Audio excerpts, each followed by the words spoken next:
Valsad railway yard વિસ્તારમાં અસામાજિક તત્વોનો આતંક વધી રહ્યો છે। રેલવે યાર્ડ વિસ્તારમાં ચાની ટપરી પર નજીવી બાબતે બબાલ થઈ હતી। કેટલાક અસામાજિક તત્વો દ્વારા તલવાર, પાઇપ જેવા ઘાતક હથિયારો સાથે જાહેર રોડ ઉપર નીકળ્યા હતા।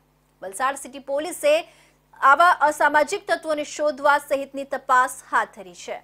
વલસાડ રેલવે યાર્ડ વિસ્તારમાં અસામાજિક તત્વોનો આતંક વધી રહ્યો છે। વલસાડ રેલવે યાર્ડ વિસ્તારમાં ખુલ્લી તલવાર, પાઇપ સાથેના અન્ય ઘાતક હથિયાર સાથે જાહેર રસ્તા પર યુવકો નીકળ્યા હતા। રેલવે યાર્ડ વિસ્તારમાં આવેલી એક ચાની ટપરી પર કોઈક બાબતને લઈને બબાલ થઈ હતી। આ નજીવી બાબતે કેટલાક યુવકો મોઢે રૂમાલ બાંધી જાહેર રસ્તા પર તલવાર, પાઇપ અને અન્ય ઘાતક હથિયારો સાથે નીકળી આવ્યા હતા। આમાં યુવકોમાં કાયદાનો અસામાજિક તત્વોમાં ડર ન હોય તેવી રીતે હથિયારો સાથે જાહેર રસ્તા પર રોડ શો કરતા નજરે પડ્યા હતા। આવા અસામાજિક તત્વો આવા ઘાતક હથિયારો સાથે જાહેર રોડ પર નીકળતા લોકોમાં ભયનો માહોલ વ્યાપી ગયો હતો।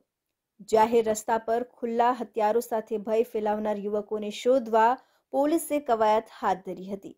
બનાવની જાણ થતાં જ વલસાડ સિટી પોલીસે હવે આવા અસામાજિક તત્વોને શોધવા સહિતની તપાસ શરૂ કરી છે।